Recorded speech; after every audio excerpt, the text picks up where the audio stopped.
The phone on my kitchen counter was already on speaker when my world tilted sideways. I'd been folding laundry socks, specifically, because that's what normal Tuesday afternoons look like when you're a mom of two. The basket sat between me and a pile of mismatched cotton casualties, and I was actually feeling pretty good about life. Lucy and Noah were at the table behind me, sharing the good crayons, working on what Lucy called a family portrait that featured everyone with triangle bodies and circle heads. Then Allison's voice cut through the room like a knife through butter. I know you'll understand. Kat, we're curating a very specific future leader image for Madison's party. Lucy and Noah are sweet, but they don't quite fit the aesthetic we need for these VIP parents. I froze. The sock, one of Noah's tiny Spider-Man ones, dangled from my hand like a surrender flag. Wait. My voice came out strangled. What did you just say? Behind me, Lucy hummed while she colored. Noah made explosion noises as he added what I assumed were dinosaurs to the family scene. They had no idea. No clue that their aunt, my own sister, was currently explaining why they weren't good enough to attend their cousin's birthday party. You're not inviting them? I turned toward the phone, my hands starting to shake. Allison, their family. Oh, Kat. Her tone shifted to that practiced sympathy she'd perfected over the years, the one that made you feel like you were the unreasonable one. This is exactly why I wanted to talk to you privately. It's better for them not to be there. They'd feel so out of place among these high-caliber kids. Madison's guest list is very strategic this year. We're talking children of venture capitalists, tech executives, the mayor's daughter. It's about networking. Madison's future depends on these connections. High-caliber kids. The words settled in my chest like stones. They're 7 and 5, I said slowly. It's a birthday party, not a shareholder meeting. Don't be naive. Allison's voice took on an edge. These relationships matter. Brian and I have worked incredibly hard to get Madison into Rosewood Academy. Do you know what the competition is like? We can't afford to have her associated with… She caught herself, but not quickly enough. Associated with what? My voice was barely a whisper. Finish that sentence, Allison.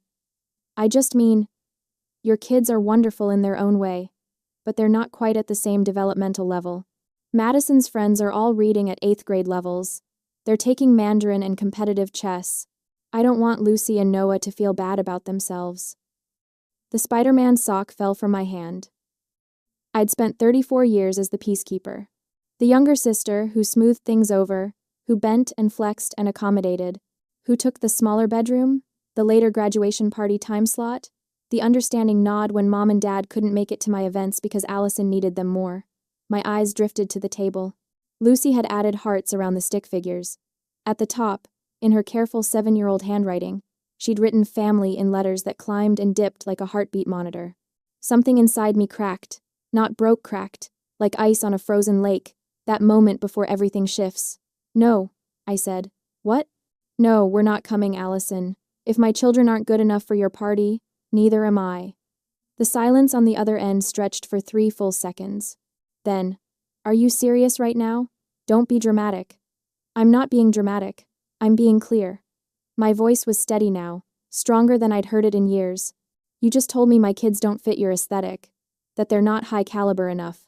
So, we're out, all of us. Kat, you're completely overreacting. This is why I tried to handle this delicately. I ended the call. My hand was shaking as I set the phone face down on the counter. The kitchen suddenly felt too quiet, except for the gentle scratch of crayons on paper. Mommy? Lucy's voice was small. Was that Aunt Allison? I turned around, wiping my eyes quickly. Yes, baby. Is she mad? No, sweetheart, everything's fine. But it wasn't fine. Nothing about this was fine. The front door opened, and Thomas's footsteps echoed down the hall. He appeared in the kitchen doorway, still in his suit from work, his tie loosened. One look at my face, and he was moving toward me. What happened? I opened my mouth, closed it, tried again. Allison called. He waited, his dark eyes searching mine. She uninvited the kids to Madison's party, said they don't fit the aesthetic she needs. Wrong caliber. The words tasted bitter. She wanted me to understand that it's better for them that they'd feel out of place with the quality children she's inviting. Thomas's jaw tightened, that muscle near his temple jumping the way it did when he was furious but contained. What did you say? I told her we're not going. None of us. He studied me for a long moment, and I braced myself for him to suggest we smooth it over. That family was important. That maybe Allison had a point about the networking thing, that we should be the bigger people. Instead, he asked, "What do you want to do?" The question caught me off guard. Not what should we do, not what makes sense, what do I want? I looked at Lucy and Noah, still absorbed in their drawing, still safe in their bubble of crayons and imagination. "I want to protect them," I whispered. "I want to draw a line, and never let anyone make them feel less than enough. Not even family. Especially not family." Thomas pulled me into his chest, his hand steady on my back. "Then that's what we'll do." Over his shoulder, I could see Lucy adding more hearts to her picture. She'd drawn a sun in the corner, and was carefully coloring it yellow. "We're not going," I said again, this time to myself. Thomas nodded against my hair. "We're not going." Behind us, Noah announced that he'd finished his dinosaur family, and could he please have a snack? Life moved forward. The laundry still needed folding, dinner still needed making, but something fundamental had shifted. I'd said no to my sister for the first time in my life, and I had no idea that it was only the beginning. Special Adventure Day. I announced to the kids after school, forcing brightness into my voice. "This Saturday, we're going to do something amazing instead of going to Madison's party." Lucy's face fell. "We're not going?" My heart cracked. "We're going to have so much more fun, I promise. Just the four of us." "Did we do something wrong?" Her voice was so small. I knelt down, pulling both kids close. "No, baby. Never. You are perfect. Both of you are perfect." Noah's lip trembled. "Doesn't Maddie want us there?" "Sometimes grown-ups make choices that don't make sense," I said carefully, blinking back tears. "But it has nothing to do with you. You didn't do anything wrong." Lucy nodded, but I could see the confusion in her eyes. The hurt. I was going to make this right, somehow. The resolve settled in my bones, carrying me through the rest of the evening routine. That night, after the kids were in bed, I found Thomas in his study. His laptop was open, his expression focused. "What are you doing?" I asked from the doorway. He looked up, and there was something dangerous in his eyes, something calculating. "Brian called me today like nothing happened. Like his wife didn't just publicly humiliate you and the kids. He wants me to fast-track his contract so he can announce it at the party." Thomas leaned back in his chair. "That kind of arrogance makes me suspicious." "Suspicious how?" "No one is that confident unless they think the deal is already done, unless they think they have leverage." He turned back to his screen. "I'm having my VP of Operations pull the full file on Monroe Construction. Every document, every project, every subcontractor. Is that normal?" "Due diligence?" "Always." He smiled, but it didn't reach his eyes. "Brian's forgotten something important. I didn't build Northbridge Holdings by being careless. And I certainly don't let family dynamics cloud my business judgment." I moved closer, reading the email he was composing to his executive team. Subject: Monroe Construction, Comprehensive Review. Priority: High. Pull all documentation. I want a complete audit before we proceed. What are you looking for?" I asked. Thomas's fingers paused over the keyboard. "I don't know yet. But Brian's behavior today, the entitlement, the assumption it doesn't sit right. Someone that's sure of himself either has something concrete, or he's been operating on borrowed confidence." He hit send. "What if you don't find anything?" "Then I politely decline the contract on business grounds, and we move on with our lives." He stood, closing his laptop. "But if I do find something?" He didn't finish the sentence. He didn't need to. I'd been with Thomas long enough to recognize that look. Cold, focused, relentless. It was the same expression he wore when a competitor tried to undercut him, or a partner tried to manipulate terms. Brian had made a mistake. He'd assumed that family meant Thomas would be soft, that personal relationships would make him careless. He'd forgotten that Thomas Baker didn't become a CEO at 36 by being anyone's pushover. "The party is Saturday," I said quietly. "I know." Thomas pulled me close, his hand warm against my back. "Let them have their party. Let Brian think he's won. We'll see what the audit turns up." In the darkness of his study, with my sister's words still echoing in my head, "They don't fit the aesthetic," I felt something shift inside me. I'd drawn a line by refusing to go. Thomas was preparing to defend it. And somehow, I knew this was only the beginning. Friday morning, I was making coffee when my phone buzzed with an Instagram notification. Allison had posted. I shouldn't have looked. I knew better. But my thumb moved before my brain could stop it. And there it was, a perfectly staged photo of gold-embossed invitations fanned across her marble countertop. Madison's name in raised lettering, some French script I couldn't quite read. The caption made my stomach turn. Sneak peek at tomorrow's celebration, exclusively for the elite. Quality over quantity, always. These future leaders deserve nothing but the best. Madison turns 10. Future leaders. No riffraff. Rosewood Academy. Networking done right. No riffraff. She'd actually typed those words. Hashtagged them. The comments were already rolling in. Mom had posted 3 heart emojis. Dad wrote, "So proud of you both." Brian's business partner commented, "Save me a scotch." No one mentioned Lucy and Noah. No one asked why we weren't on the guest list. It was like we'd been erased. I set my phone down carefully, afraid I might throw it across the room. Thomas walked in, took one look at my face, and picked up my phone. He read the post in silence, his jaw tightening with every word. "Saturday," he said quietly, setting the phone down. "The zoo. We'll take the kids to the Denver Zoo. Make it special." "The zoo," I repeated numbly. "Lucy loves the penguins. Noah wants to see the elephants." His hand found mine. "Let Allison have her perfect party. We'll have something better. Something real." We held on to that promise as the week bled into the weekend, and soon enough, the waiting was over. Saturday morning arrived bright and cloudless, the kind of perfect Colorado day that belonged in a postcard. We loaded the kids into the car with sunscreen and snacks, and I tried not to think about gold invitations and future leaders and Madison's party happening across town. Lucy was quiet in the back seat, staring out the window. "You okay, baby?" I asked. "Is Madison's party right now?" My chest tightened. "Probably soon, yeah." "Do you think she's having fun?" Thomas caught my eye in the rearview mirror, his expression gentle but firm. "Let it go. Focus on us." I think," I said carefully, "that we're going to have the best day ever at the zoo. Just us." Noah perked up. "Can we see the lions?" "We can see everything," Thomas promised. True to his word, 30 minutes later we were pulling into the parking lot amidst a sea of excited families. The Denver Zoo was packed, families everywhere, kids screaming with joy, balloons bobbing in the breeze. It was chaotic and loud, and completely imperfect. It was wonderful. We started at the penguin exhibit because Lucy wouldn't stop talking about it. She pressed her face against the glass, watching them waddle and dive, her earlier sadness temporarily forgotten. "Look, Mommy! That one's doing a flip!" Noah tugged on Thomas's hand. "Daddy, can penguins fly?" "Not in the air, buddy. But they fly through the water."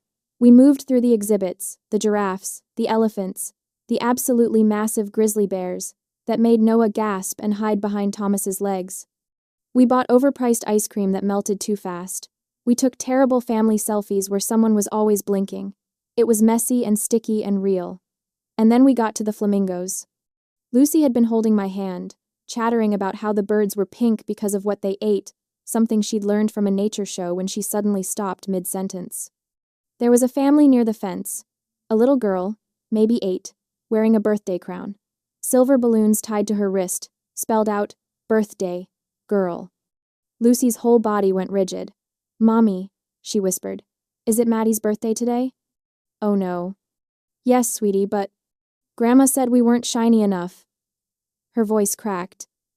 "What does shiny mean? Does it mean we're dirty? I take baths every night." "Lucy, no." "Does Maddie hate us?" Tears started streaming down her face. "Did we do something bad? Is that why we couldn't come?" I dropped to my knees right there on the concrete path, families flowing around us like water around a stone. Noah was crying now too, his little face crumpling. I don't want to be not shiny. And something inside me just shattered. All the peacekeeping, all the accommodation, all the years of being the understanding younger sister who didn't make waves, it combusted in my chest like paper catching fire. I pulled both kids close, my hands shaking with rage and grief and fierce, burning love. "Listen to me," I said, my voice low and intense. "Both of you. You are perfect. You are kind and funny and smart and creative. You are the best parts of every single day. Anyone who can't see that anyone who would make you feel like you're not enough doesn't deserve you." Lucy sobbed against my shoulder. But Aunt Allison said, "Aunt Allison is wrong." The words came out harder than I intended, but I meant every syllable. "She is wrong, and what she did was cruel, and it has nothing to do with who you are." I felt Thomas's hand on my shoulder, steady and warm. Noah was wiping Lucy's tears with the Zoom app, leaving smudges of ink on her cheeks.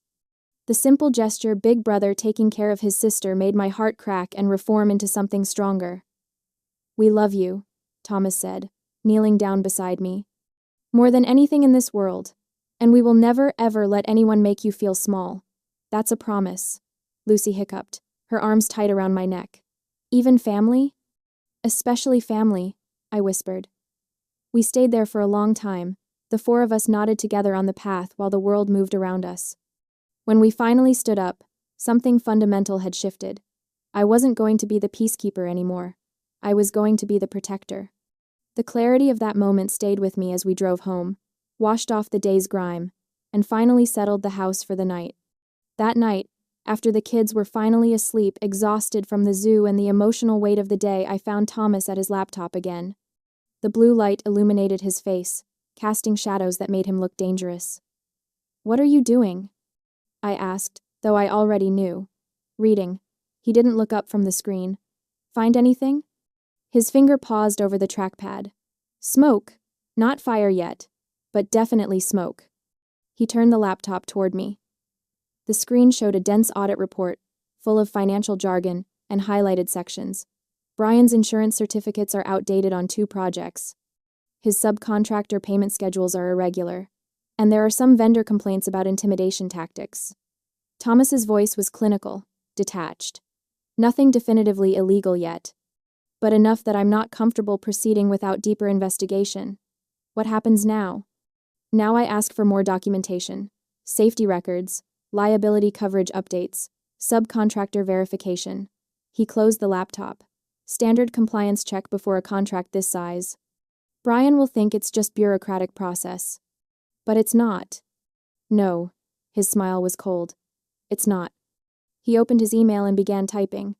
To Brian Monroe, subject Monroe Construction, pre-contract documentation. Brian. Per standard protocol for contracts exceeding $15 million, Northbridge Holdings requires updated compliance documentation before final review. Please submit the following by end of business Monday. 1. Updated liability insurance certificates. 2. Subcontractor payment verification for all active projects. 3. Safety incident reports past 24 months. This is standard procedure. Looking forward to reviewing and moving forward. Best, Thomas. "You're giving him the weekend," I said. "I'm giving him hope." Thomas hit send. "Let him enjoy Madison's party. Let him brag to his country club friends about the big Northbridge deal. Let him think he's won." "And then?" Thomas stood, closing his laptop with a soft click. "And then we see how he handles actual scrutiny." In the darkness of his study, I saw my husband clearly, not just the CEO, not just the careful businessman, but the man who'd knelt beside me on a zoo path and promised our children he'd never let anyone make them feel small. "They hurt our kids," I said quietly. "I know. This isn't just about business anymore, is it?" Thomas's hand found mine in the dark. "It was always about family, Catherine. Brian just forgot which family actually matters." Upstairs, I could hear Noah's sound machine humming through the monitor. Lucy had probably kicked off her covers again, the way she always did. Tomorrow was Sunday. Allison would probably post party photos Madison with her elite friends, the perfect aesthetic, quality over quantity. But Monday was coming, and with it, consequences. Sunday passed in a blur of quiet tension, a holding pattern before the storm. Monday morning arrived with deceptive calm. I woke up to sunlight streaming through the curtains and Thomas already dressed for work, his tie perfectly knotted, his expression unreadable. "Big day?" I asked, though I already knew the answer. "Just another Monday." He kissed my forehead. I sent the documentation request to Brian Saturday night. Let's see how quickly he responds. After he left, I made breakfast and got the kids ready for school. Lucy was still quiet, more subdued than usual, and it made my chest ache. Noah asked twice if we could go back to the zoo, and I promised we would soon. I didn't check my phone, didn't look at the family group chat, didn't scroll Instagram to see the inevitable flood of party photos. I'd gone silent, and the silence felt like power. It was a quiet strength that carried me through the weekend and into the start of the week, shielding me from the noise outside. By afternoon, my mother had apparently noticed. My phone rang her name on the screen and I let it go to voicemail. She called again. I declined. A text appeared.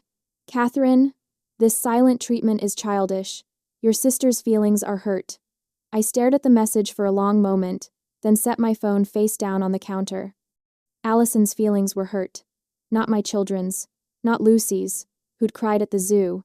Not Noah's, who'd asked if he was dirty. Allison's. I didn't respond. I let the screen go dark, maintaining my silence until the evening brought news.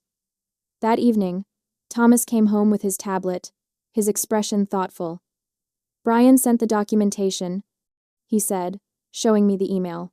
"Tom, here's everything you requested. Standard stuff, all in order. Let's get this signed. Need to announce by next week? Investors are getting antsy. Also, can we have lunch on Friday? Got some great momentum going." "He thinks the deal is moving forward," I said. "He's certain of it." Thomas scrolled through the attached files. "Look at the tone. Casual, confident. He's already talking about next steps." "Is everything in order?" Thomas's smile was razor sharp. "That's what my legal team is determining right now. But there's something else." He opened another document. "Brian's been telling people the deal is done. My assistant heard it from 3 different sources today. He's been at the country club, telling investors that Northbridge Holdings is fully committed to funding his expansion." "But you haven't signed anything." "Exactly." Thomas set down the tablet. "So either Brian is prematurely celebrating, or he's been operating under the assumption that family loyalty would guarantee the contract. Either way, it's poor business practice. And if the documentation doesn't check out, then we have a bigger problem." The threat of that problem lingered in the back of our minds for the following days, a storm gathering on the horizon. Thursday evening, while I was helping Lucy with her homework, Thomas's tablet pinged. He picked it up, read the screen, and went very still. "Catherine." Something in his voice made me look up. "What is it?" He didn't answer immediately, just kept reading, his finger scrolling slowly down the screen. His jaw was tight, that muscle near his temple jumping. "Thomas?" "Brian's been using my name." His voice was flat, controlled. "For 18 months, he's been telling suppliers and subcontractors that the Northbridge deal was finalized. That I'd personally guaranteed his expansion funding." My stomach dropped. "What?" He turned the tablet toward me. It was an audit report, 47 pages of dense text and highlighted sections. The header read, "Monroe Construction, Comprehensive Review, Confidential." "Page 12, Thomas said quietly. "Safety violations. Minor but consistent. Corners being cut." He scrolled. "Page 23. Irregular subcontractor payments. Not illegal but ethically questionable." Scrolled again. "Page 47. His finger tapped the screen. "This is where it gets interesting." I leaned closer, reading the highlighted section. Subject: Brian Monroe. Findings indicate the subject has repeatedly invoked Northbridge Holdings and CEO Thomas Baker by name when negotiating with suppliers, stating that "the deal is done, and my brother-in-law is backing me fully." Multiple vendors report feeling coerced into accepting lower bids based on these assurances. Cross-reference check confirms no such agreement was finalized during this period. The words blurred in front of my eyes. "He's been bullying people," I whispered. "Using your name to intimidate them. For a year and a half." Thomas's voice was ice. "Before we ever discussed the contract formally. Before any due diligence. He's been operating as if the money was already his. That's fraud. It's at minimum misrepresentation. At worst." Thomas closed the tablet. "At worst, it's criminal fraud." We sat in silence, the weight of the discovery settling over us. In the other room, Lucy was singing to herself some song from school about autumn leaves. Noah was building a tower with blocks, the soft clatter of wood on wood punctuating the quiet. They had no idea that their uncle was a liar, that their aunt had called them low caliber. that their grandparents had sided with Cruelty. "What are you going to do?" I asked. Thomas picked up his tablet again, opening his email. To Jennifer Chen, Chief Legal Officer, CC, David Rodriguez, VP Operations, Subject, Monroe Construction, Contract Termination. Jennifer, please prepare formal termination documentation for the Monroe Construction proposal. Grounds: material misrepresentation, unauthorized use of company name, and due diligence failures. Full audit report attached. I want a complete legal review by end of business Friday. Do not contact Brian Monroe until I give explicit authorization. SCTAR. He hit send. "You're ending it," I said. "I'm protecting my company." Thomas set down the tablet and looked at me. "And I'm making sure Brian understands something important. Family doesn't mean I'm careless. It especially doesn't mean I tolerate fraud. When will you tell him?" "Monday." His smile was cold, calculated. Let him have his weekend. Let him make his plans, tell his investors, celebrate his inevitable success. Thomas stood, straightening his tie. He's going to need the good memories. I watched my husband, this man who'd knelt beside me at the zoo, who'd promised our children he'd never let anyone hurt them, and saw something fierce and protective burning in his eyes. "This is going to destroy his business," I said quietly. "He destroyed it himself." Thomas's voice was matter of fact. "I'm just declining to save him from his own decisions." Through the doorway, I could see Lucy and Noah's family portraits still hanging on the refrigerator. Stick figures with circle heads and triangle bodies, surrounded by hearts. "Family," written in crooked letters across the top. "Monday," I repeated. Thomas nodded. "Monday." And somewhere across town, Brian Monroe was probably celebrating, making calls, confirming investors, planning his big announcement. He had no idea the ground was already crumbling beneath his feet. The trap had been set. Now we just had to wait for it to spring. Monday morning arrived with surgical precision. I sat in my kitchen with a cup of coffee that went cold while I stared at the clock. 10 a.m. That's when Brian's meeting was scheduled. Thomas had left the house at 7:30, his expression unreadable behind his sunglasses. He'd kissed me goodbye, squeezed my hand once, and said nothing about what was coming. He didn't need to. I knew. I didn't have to witness it to know it was happening, though the details would come soon enough. Later, Thomas would tell me everything. How Brian arrived at Northbridge Holdings 15 minutes early, carrying a bottle of champagne in a gift bag. How he'd joked with the receptionist about celebrating. How he'd actually practiced his investor pitch in the elevator, muttering numbers under his breath. Brian thought he was walking into a coronation. He walked into an execution. Conference Room C was on the 14th floor, all glass walls and polished mahogany. The kind of room where million-dollar decisions happened over coffee and handshakes. Brian strutted in at exactly 10 a.m., his smile wide and confident. Then he saw the welcoming committee. Thomas sat at the head of the table, perfectly still. To his right, Jennifer Chen, Chief Legal Officer, her expression professionally neutral. To his left, Marcus Webb, Head of Risk Management, holding a tablet and wearing the kind of face that delivered bad news for a living. Brian's smile flickered.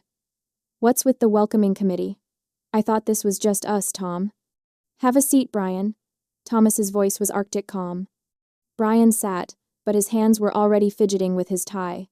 "Is something wrong? Did legal find an issue with the paperwork? I can get revised documents by..." Thomas slid a manila folder across the table. The sound of paper on wood was deafening in the silent room. "Monroe Construction. Audit findings," Thomas said. 47 pages. I recommend starting on page 12. Brian's laugh came out nervous, strangled. "What is this?" "Tom, we don't need a formal audit like this. We're family, not a publicly traded conglomerate. I sent you everything." "Due diligence," Thomas interrupted. "Something you should have considered before you started using my name without authorization." The color drained from Brian's face. "What are you talking about?" Jennifer opened her own folder, her voice crisp and professional. "For the past 18 months, you've been telling suppliers, subcontractors, and investors that Northbridge Holdings had already committed to funding your expansion. You invoked Thomas Baker's name specifically, stating the deal was finalized and guaranteed.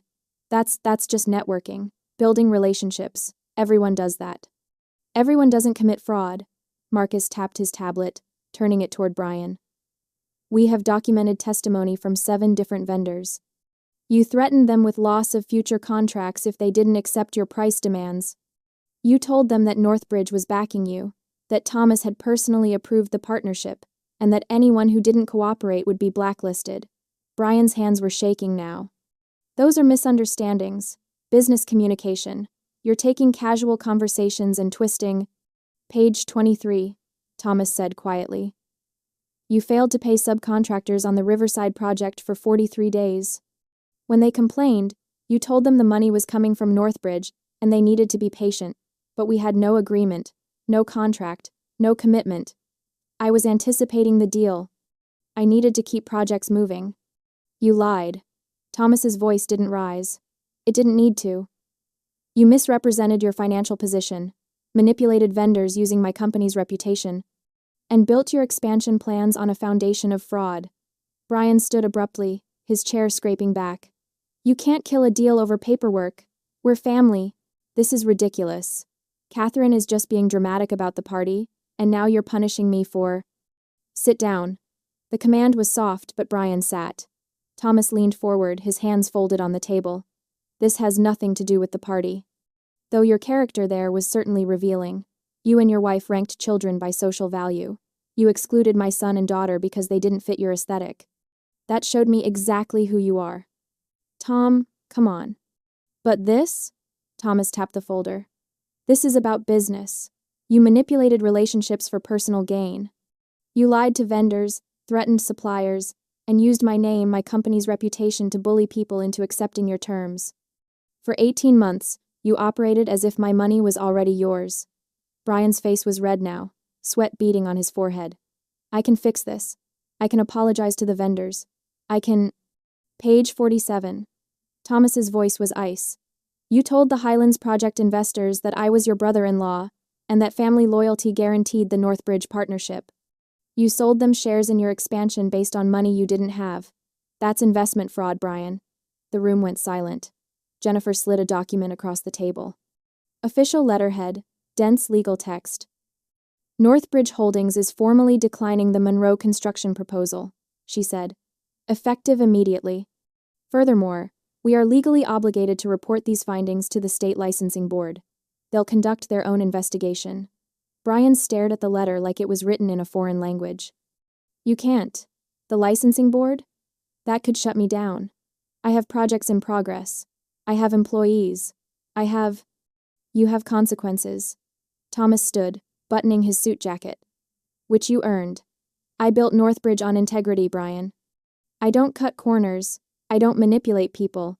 And I sure as hell don't use my family connections to bully vendors. Please. Brian's voice cracked. Tom, please. The $18 million, it's my lifeline. Without it, I lose everything. The expansion, the investors, the lifestyle you couldn't actually afford. Thomas opened the folder again. You taught my children something valuable this week, Brian. You taught them that some people aren't worth having in your life, even if they're related. Especially if they're related. This is about the party. Brian's voice turned desperate, angry. You're destroying my business because of a stupid birthday party. No. Thomas's voice was final. You destroyed your business the moment you decided integrity was optional. I'm just declining to save you from your own decisions. He walked to the door, paused, looked back. The champagne was a nice touch, though. Very presumptuous. Thomas left. Jennifer and Marcus followed, taking their folders and tablets and the smoking ruins of Brian's future with them. Brian sat alone in conference room C, staring at the termination letter, the bottle of champagne sweating condensation onto the mahogany table. While he sat in the wreckage of his arrogance, my day continued with the rhythmic normalcy of household chores. My phone rang at 2:30 that afternoon. I was folding laundry, the same basket of mismatched socks that had been there when Allison first called. The symmetry wasn't lost on me. Allison's name flashed on the screen. I let it ring 4 times before answering. Catherine. Her voice was shaking with rage. What did you do? I'm doing laundry, I said calmly. What's up? Don't play innocent. Brian just got home. Her voice broke. You ruined us. Thomas destroyed his business. Over what? Over a birthday party? I didn't ruin anything, Allison. I stayed home and had pizza with my kids. You turned your husband against us. Brian is losing everything, the expansion, the investors, the licensing board is investigating him. Do you understand what you've done? I sat down slowly, the sock in my hand forgotten. What I've done? My voice was steady, calmer than I'd ever heard it. I drew a boundary. I said my children weren't going to be treated like they were worthless. That's all I did. This is insane! You're destroying our family over hurt feelings. No, the word came out sharp. You destroyed it when you called my kids low caliber, when you told me they didn't fit your aesthetic, when you publicly hashtagged no riffraff like they were trash you were keeping out of your perfect party. It was just a party. And this is just business. I stood, walking to the window. Brian lied to vendors. He used Thomas's name to bully people. He committed fraud, Allison, for 18 months. Thomas didn't ruin him. Brian ruined himself. He was trying to build something. He was trying to give Madison opportunities. By cutting corners, by lying, by manipulating people. My voice rose despite myself. You both played games with people's dignity. Turns out Thomas doesn't play games. Catherine, please. Her voice shifted to pleading. Talk to Thomas. Make him stop the licensing board investigation. We can fix this. Brian can apologize. No, the word hung in the air. What? No, I repeated. I'm not fixing this. I'm not smoothing it over. I'm not being the peacekeeper who bends and accommodates and pretends everything is fine when it's not. You made your choices. Brian made his. Now you get to live with them. You're really going to let your sister lose everything? You were really going to let my children think they weren't good enough? I countered. That they were too low class for your aesthetic? That they were riffraff? Silence. That's what I thought, I said quietly. Goodbye, Allison. Catherine, wait. I ended the call. And then, for the first time in my life, I blocked my sister's number. The action felt monumental, like closing a door that had been swinging open in the wind for 34 years, letting in cold air and criticism, and the constant demand that I be smaller, quieter, more accommodating. I blocked my mother's number next, then my father's. The silence that followed was deafening, and absolutely, perfectly freeing. I sat in that freedom as the afternoon wore on, watching the light change until the sound of a car in the driveway signaled the end of the workday. That evening, Thomas came home to find me in the backyard with the kids. Lucy was on the swing set, Noah was digging in the sandbox, and I was sitting on the porch steps with a glass of wine, watching the sunset paint the sky pink and gold. He sat down beside me, loosening his tie. How'd it go? I asked, though I'd already heard from Allison's call. Exactly as planned. He took my wine glass, sipped, handed it back. Brian thought he was getting champagne and congratulations. He got a termination letter and a referral to the state licensing board. Allison called me, screaming. I'm sure she did. I blocked her number. And my parents. Thomas turned to look at me, his expression unreadable. How do you feel? I watched Lucy pump her legs, going higher and higher, her hair streaming behind her like a flag. Noah was building a sandcastle, humming to himself. Free, I said honestly. Lighter, like I've been carrying something heavy for so long that I forgot I was carrying it, and now I've finally put it down. Thomas's arm came around my shoulders, warm and solid. They called my babies riffraff, I whispered, and I almost let it go. I almost peace-kept my way through it like I always do. But you didn't. No, I leaned into him. I didn't. I drew a line, and you defended it. Always will, Lucy called out from the swing. Mommy, watch how high I can go. I watched her arc through the air, fearless and laughing, and felt something settle in my chest, something that felt like peace but stronger, like armor made of love. Brian taught them they weren't good enough, I said. Now they'll grow up knowing that anyone who can't see their value doesn't deserve space in their lives. Even family, Thomas agreed, especially family. The sun sank lower, painting everything gold. Noah abandoned his sandcastle to join Lucy on the swings, and their laughter rang out across the yard like bells. Tomorrow, Brian would start dealing with the consequences of 18 months of fraud. Allison would face the social fallout of her crumbling status. My parents would get furious I wasn't answering their calls. But right now, in this moment, we had everything that mattered. Dignity, boundaries, peace, and a family, our real family, that knew what love actually looked like. 3 months later, autumn had turned the Denver trees into flames of red and gold, but an unseasonably warm spell had gifted us a final taste of summer. I stood in my backyard on a Saturday afternoon, watching Lucy and Noah shriek with joy in the inflatable pool we'd dragged back out of the garage. Even though it was technically October, the sun was blazing, and the kids were splashing each other, and the 3 neighborhood kids who joined them. It was chaotic. It was messy. It was absolutely nothing like an exclusive, curated, aesthetically perfect party. It was better. "You're going to have mud tracked through your house for weeks," Jen said from her lawn chair, sipping lemonade. She was my closest friend from book club, and the only person I'd told the full story to. Worth it. I flipped a burger on the grill, the smoke curling up into the crisp air. Did you see Noah's face when Tommy from next door said he wanted to be on his team? Pure joy. That's what parties should look like. Paper plates were stacked on the picnic table, the cheap kind with cartoon characters on them, red Solo cups, a cooler full of juice boxes and beer. Hot dogs next to gourmet burgers because some of the kids were picky. It was the opposite of gold-embossed invitations and future leaders and networking opportunities. It was real. Jen studied me over her sunglasses. "Can I ask you something?" "Sure. Do you feel guilty? About what happened with Brian and Allison?" I considered the question while I turned the burgers. Did I feel guilty? Brian's construction company had downsized significantly. The state licensing board investigation had found enough violations that he'd been fined heavily and put under regulatory supervision. The big expansion he'd planned was dead. He'd had to let go of half his staff. Allison had quietly withdrawn Madison from Rosewood Academy. The tuition was too steep without the investor money they'd been counting on. Madison was at public school now, the same one Lucy and Noah attended. The exclusive social circle Allison had fought so hard to cultivate had evaporated when her financial status changed. Turns out those VIP parents were more interested in networking opportunities than actual friendship. The Instagram posts had stopped. No more hashtags about elite gatherings or future leaders. The last post I'd seen from a mutual acquaintance's story showed Allison at a grocery store in jeans and a ponytail. No designer dress. No perfectly curated aesthetic. Just a tired woman buying milk. "No," I said finally. "I don't feel guilty. Brian committed fraud. Thomas didn't make him do that. And, Allison," I paused, watching Lucy help one of the younger kids climb into the pool. Allison made choices about what kind of person she wanted to be. I just stopped letting those choices affect my children. That's very evolved of you. I laughed.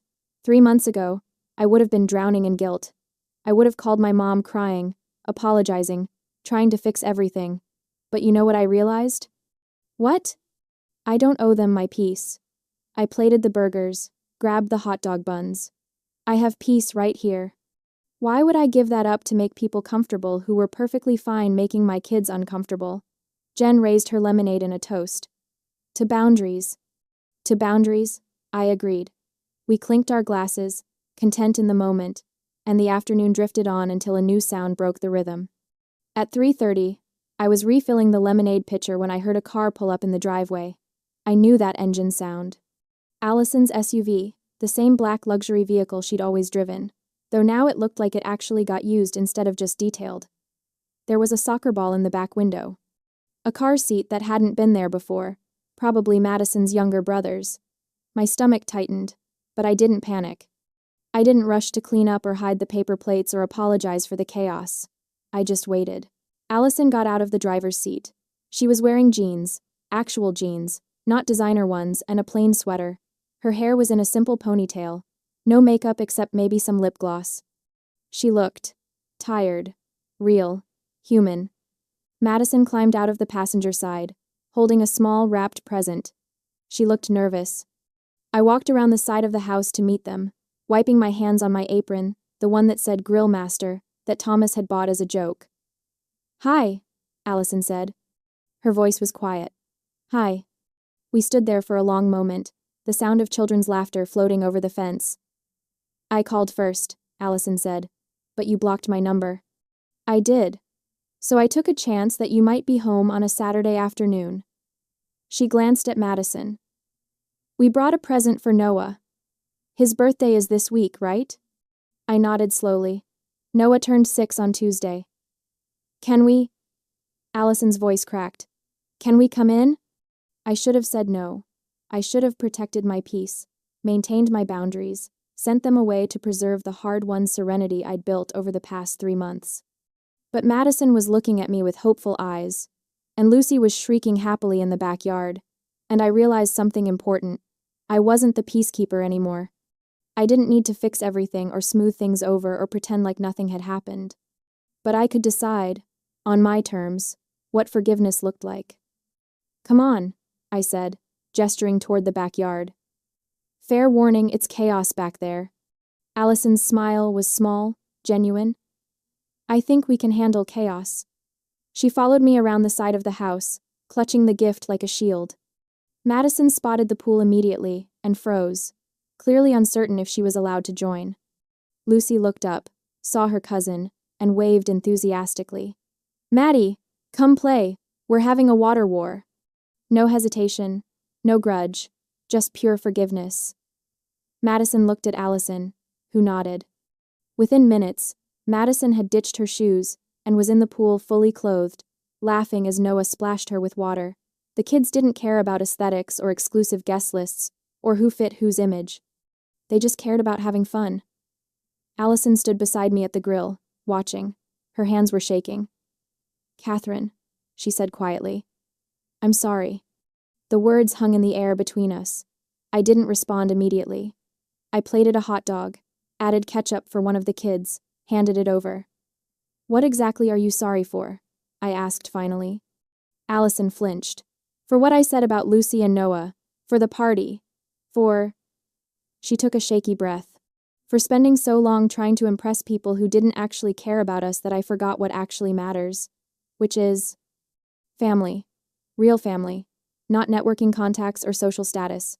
She wiped her eyes. The people at that party? The ones I was so desperate to impress? They dropped us the second Brian's business tanked. Madison's friends from Rosewood stopped returning our calls. Those VIP parents I wanted to network with?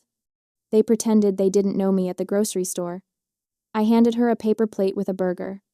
She stared at it. It's not fancy, I said. No gold leaf or truffle oil, just a burger. It's perfect. Allison took the plate, her voice breaking. Catherine, I lost everything trying to look like I had everything. And you actually have everything.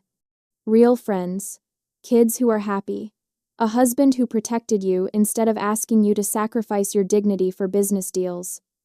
Thomas protected the kids. I corrected. I just stopped letting anyone make them feel small. That's what I should have done. Allison sat down at the picnic table, the paper plate in front of her looking absurd next to her designer purse.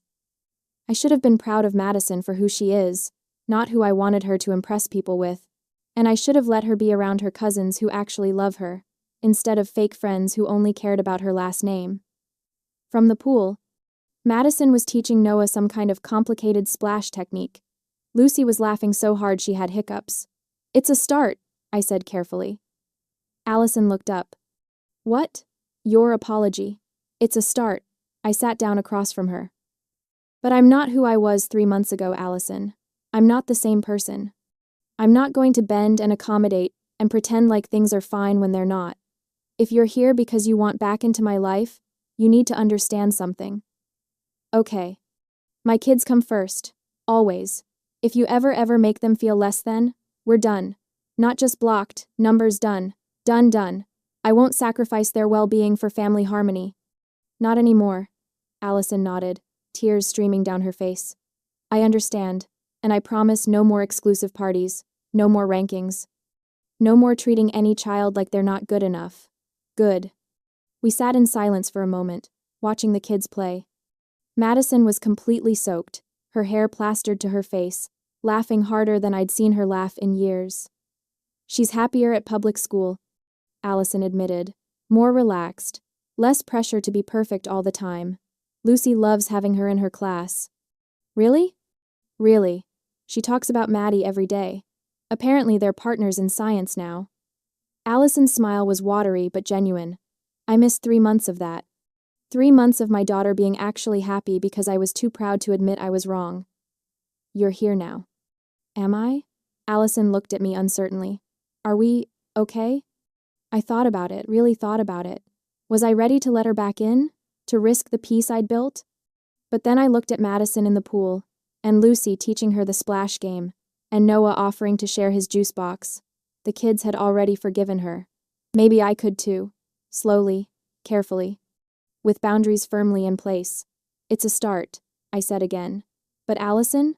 I'm not the same person I was. I don't keep peace at the expense of my sanity anymore. I don't accommodate cruelty. And I don't apologize for protecting my family. I don't want you to. Allison reached across the table, her hand hovering near mine. I want to learn how to be like you. Strong, clear, unafraid to draw lines. I didn't take her hand, but I didn't pull away either. Eat your burger, I said. It's getting cold. She took a bite, and we fell into a companionable silence that lasted until the shadows stretched long across the grass. Thomas came home at 5 to find a backyard full of soaking wet children, a cooler full of empty juice boxes, and his wife laughing with her sister over paper plates and cheap beer. He raised an eyebrow at me. I shrugged, smiling. He understood. He always did. Later, after everyone had gone home, and the kids were finally in bed exhausted, happy, smelling like chlorine and hot dogs, Thomas found me on the back porch. The sun was setting, painting the sky in shades of orange and purple that no Instagram filter could replicate. He put his arm around me, pulling me close. Allison came by, I said. I saw. She apologized. Did you accept? I said it was a start. I leaned into him. I'm not who I was, Thomas. I can't go back to being the person who bent and accommodated and kept peace at any cost. I don't want you to. He kissed the top of my head. I like who you are now. Strong. Clear. Unafraid. I learned from the best. We sat in comfortable silence, watching the sky fade from orange to purple to deep blue. Brian's business survived, Thomas said eventually. Smaller, supervised, but alive. I know. Allison's working part-time at a bookstore. Madison's thriving at public school. I know that too. Do you regret any of it? I thought about Lucy crying at the zoo, asking if she was shiny enough. I thought about Noah wiping her tears with a zoo map. I thought about 3 months of peace, of boundaries, of learning that family doesn't mean accepting cruelty. No, I said firmly. Not even a little bit. Good. Thomas's arm tightened around me. Because our kids learned something invaluable. They learned that dignity is expensive, but it's worth every penny. They learned that they don't need everyone's approval, just the love of people who see their true value. In the darkness, I could hear Lucy's sound machine humming through the baby monitor. Noah had probably kicked off his covers again. Tomorrow, life would continue. Allison might call she had my new number now, cautiously given, or she might not. Either way, I'd be okay. Because I'd learned something too. I'd learned that peace isn't the absence of conflict, it's the presence of boundaries. I'd learned that family doesn't mean tolerating cruelty, it means protecting the people you love from it. And I'd learned that sometimes the most loving thing you can do is draw a line and refuse to cross it. Thank you, I whispered to Thomas. For what? For seeing our kids' value, for defending them, for showing me that being strong doesn't mean being cruel, it just means being clear. Always, he promised. The stars came out one by one, pinpricks of light in the deepening dark. And in my messy, chaotic, perfectly imperfect backyard, surrounded by the evidence of a day full of real connection and authentic joy, I felt something I hadn't felt in years, complete and total peace. Not because everything was perfect, but because I'd finally learned that I didn't need it to be.